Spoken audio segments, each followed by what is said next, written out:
For years, Cincinnati's King Records was a major player in the music business, producing hit songs and artists.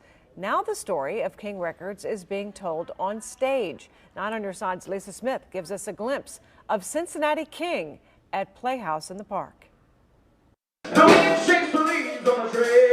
Telling the story of Cincinnati King means telling the stories behind the music. It had to have the actual music in it to tell the King story properly. On stage now at the Playhouse in the Park, Cincinnati King is the story of King Records. The label featuring country and R&B singers was started in the Queen City by Sid Nathan in 1943. I fought tooth and nail, brother, and I don't regret a thing. In some respects, King Records is the story of how difficult it was to get along with Sid. I remember I was in the studio. The play doesn't tell the entire history of King, but is narrated by an actor portraying drummer Philip Paul, who shared memories with the writer-director. Telling us all the stories that he remembers, telling us about musicians who aren't with us anymore. One of the King Records artists featured in the show is Little Willie John, and he was the first one to record the hit song Fever. Never know how much I love you.